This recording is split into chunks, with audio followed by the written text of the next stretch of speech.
Na época da Reforma Protestante, obviamente a comunidade católica romana não rolou e se fingiu de morta aos pés de Lutero e dos reformadores.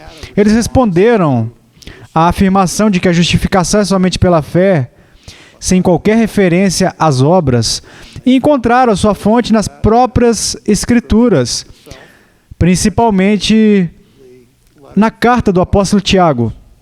Eu vou gastar alguns segundos para ler uma parte do capítulo 2 de Tiago, que foi citada em mais de uma ocasião, mais tarde, no Concílio de Trento, na sexta sessão de Trento, na resposta dos católicos romanos aos protestantes. Lemos no versículo 21 do capítulo 2, essas palavras: Não foi por obras que Abraão, nosso pai, foi justificado quando ofereceu sobre o altar o próprio filho Isaque. Vês como a fé operava juntamente com as suas obras. Com efeito, foi pelas obras que a fé se consumou, e se cumpriu a Escritura, a qual diz: Ora, Abraão creu em Deus, e isso lhe foi imputado para a justiça, e foi chamado amigo de Deus. Verificais que uma pessoa é justificada por obras e não por fé somente. De igual modo, versículo 25, não foi também justificada por obras a meretriz Raabe, quando acolheu os emissários e os fez partir por outro caminho? Aqui nós temos a declaração explícita nas Sagradas Escrituras de que um homem é justificado pelas obras e não somente pela fé. Você poderia imaginar que aquele único versículo seria o golpe esmagador no artigo que Lutero disse ser o artigo sobre o qual a igreja se firma ou cai.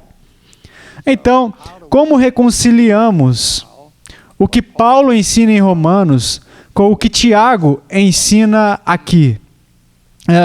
Algumas pessoas pensam que é uma tarefa impossível, que são simplesmente irreconciliáveis. Historicamente, há um debate sobre qual epístola apareceu primeiro na impressão, Tiago ou Romanos. Essa questão se concentrou na tentativa de entender como essa diferença poderia surgir na igreja primitiva. Alguns argumentam que Romanos surgiu antes de Tiago, e Tiago escreveu a sua epístola para repudiar e refutar o que Paulo havia ensinado. Outros argumentam, não, Tiago apareceu antes de Paulo e Paulo estava tentando refutar Tiago. Portanto, há uma casa dividida nessa questão historicamente sobre quem estava tentando refutar quem.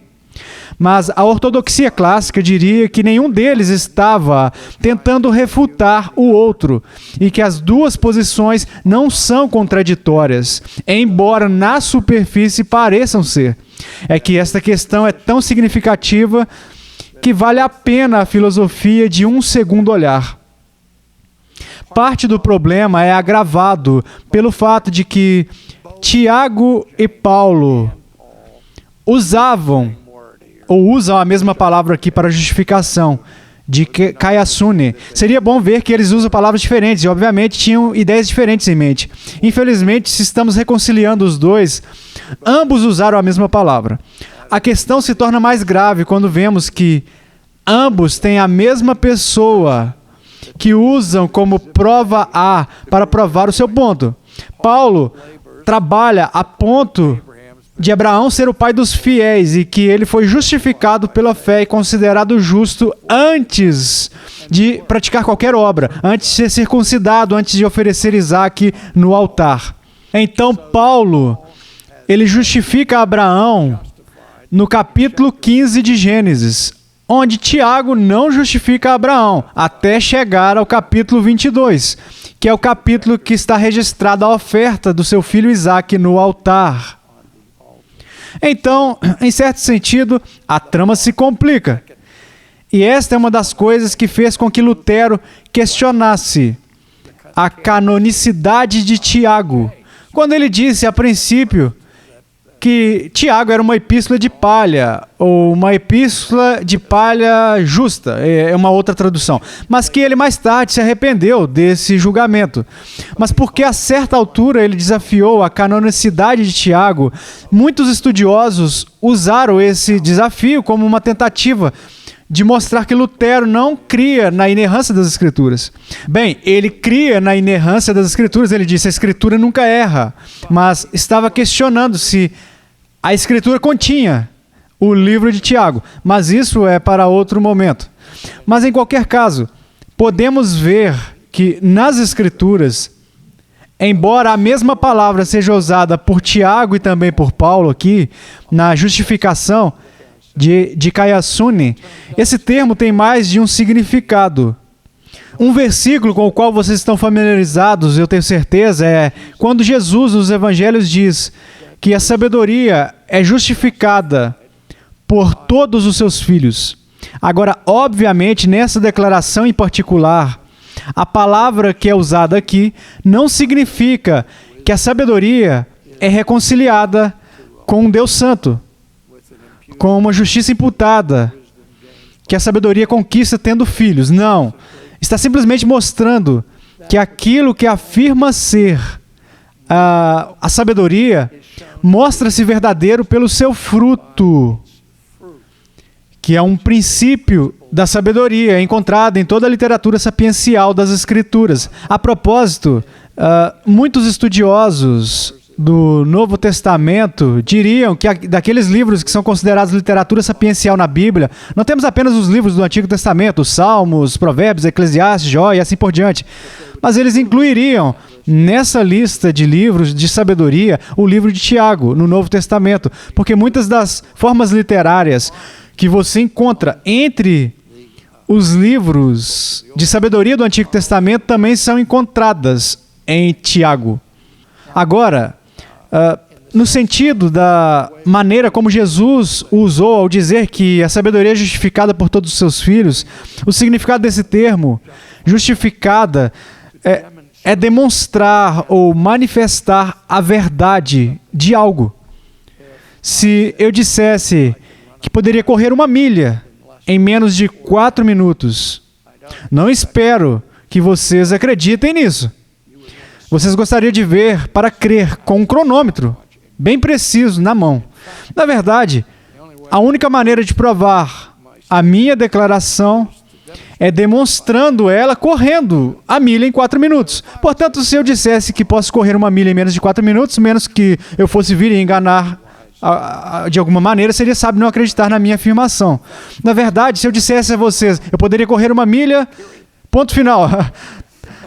Também não acho que seria capaz de justificar essa afirmação. Portanto, há um sentido em que a palavra justificar é usada para provar a veracidade de uma afirmação. Agora, quando eu ensinava filosofia na universidade, quando eu ensinava a história da filosofia e recorríamos a vários filósofos para estudar o pensamento deles, parecia que os alunos precisavam ter um certo tipo de pensamento para se darem bem com a filosofia. Era tão abstrato e os alunos teriam dificuldades. Alunos brilhantes, alunos que estavam cursando outros cursos estavam tendo problemas na filosofia. Eu tentei conceder a eles pequenas dicas para ajudá-los a compreender a obra de um determinado filósofo e dizia: o que vocês querem fazer no início é fazer esta pergunta. Descobrir a resposta para essa pergunta. Qual é o problema deste filósofo tentando resolver? E por quê? Se você sabe por que Descartes estava tentando encontrar uma ideia clara e distinta, pode seguir o seu raciocínio e chegar a uma conclusão inteligível. Então eu quero aplicar o mesmo princípio a essa questão espinhosa que temos sobre o relacionamento entre Paulo e Tiago. Para entender Tiago, no capítulo 2, nós temos que fazer a pergunta: qual problema ele está tentando resolver? Que pergunta ele está tentando responder? E acho que a resposta à minha pergunta aqui começa no versículo 14 do capítulo 2, onde Tiago escreve o seguinte: meus irmãos, Qual é o proveito se alguém disser que tem fé, mas não tiver obras? Pode acaso semelhante fé salvá-lo? Então a pergunta que ele está fazendo é: de que adianta ter uma profissão de fé se você não tem nenhuma obra? Que vantagem há nisso?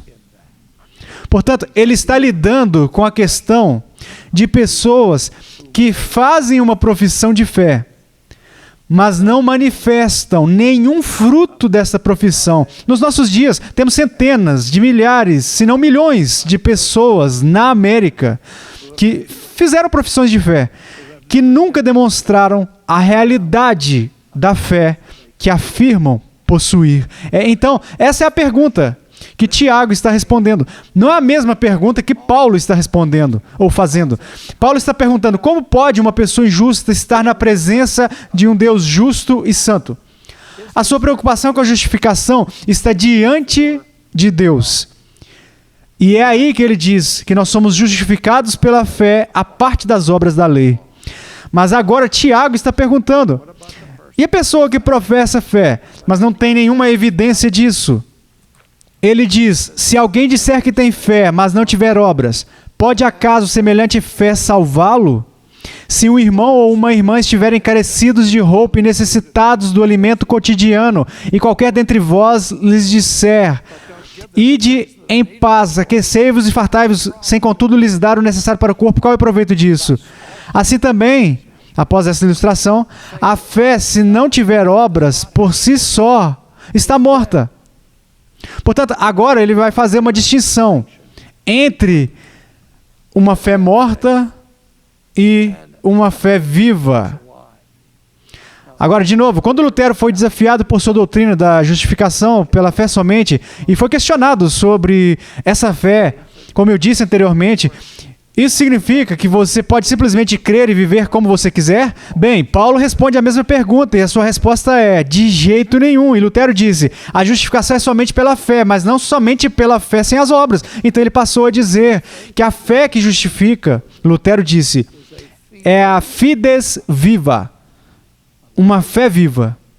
Uma fé que está viva. E você sabe que está viva quando se manifesta no fruto da obediência. Agora, se eu disser para vocês aqui, nesta sala hoje, que eu tenho fé salvadora, vocês têm certeza só porque eu disse que a tenho? Alguém aqui pode ler o meu coração? Claro que não. A única maneira de avaliar a veracidade da minha afirmação é ver se eu a manifesto em minha vida. Pelos seus frutos os conhecereis. E mesmo assim, nós podemos enganar com as pessoas com frutos podres, que são frutos falsos. Agora, quanto tempo Deus tem que esperar antes de saber se a minha profissão de fé é genuína? Ele pode ler o meu coração? Sim. Ele não tem que esperar 1 semana, ou 2 semanas, ou 6 meses, ou 5 capítulos para ver se a fé que eu professo é genuína. Então, acho que é fundamental responder a este problema aqui, que nós vemos que, embora tanto Tiago quanto Paulo tenham apelado para Abraão, para apresentar o seu caso, eles apelaram a Abraão em diferentes momentos de sua vida. Paulo afirma que nós somos justificados pela fé à parte das obras da lei, apontando para o capítulo 15, onde Abraão creu em Deus e isso foi imputado a ele como justiça. Tiago afirma que Abraão é justificado pelas obras, apontando para o capítulo 22. Há uma diferença de 7 capítulos, na verdade, entre o capítulo 15 e o capítulo 22, que é o capítulo que fala a respeito do sacrifício de Isaque no altar. Então, Tiago prossegue dizendo que Abraão é justificado por suas obras. Ele está falando sobre Abraão ser justificado aos olhos de Deus?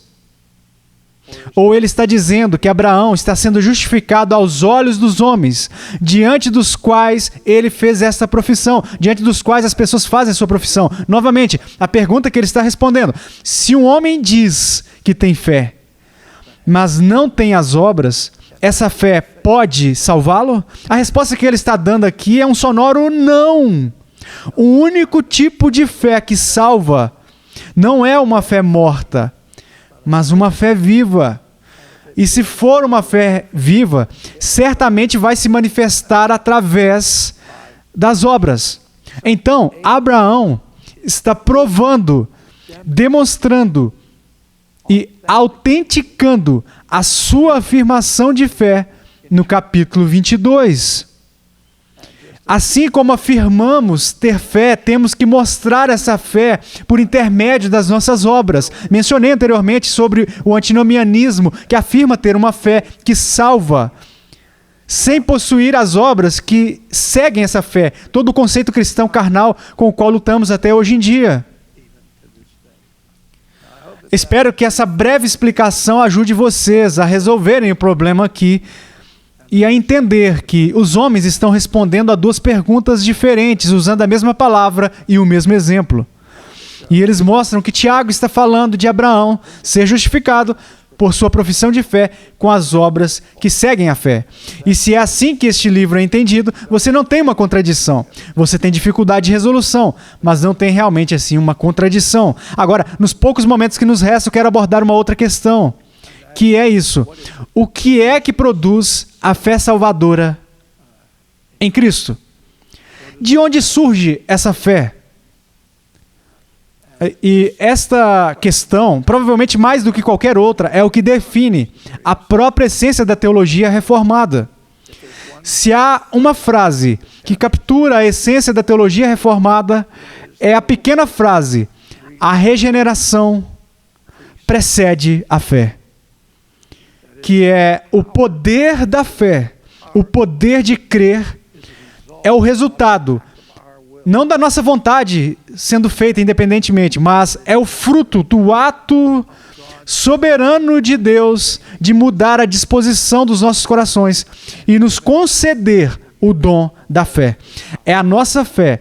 Nós somos aqueles que creem, mas não criamos essa fé. A fé nasce da obra sobrenatural imediata de Deus, o Espírito Santo, nos ressuscitando da morte espiritual e nos concedendo o dom da fé em nossos corações. Agora, quando falamos a respeito da ordem da salvação, estamos falando sobre o ordo solutus.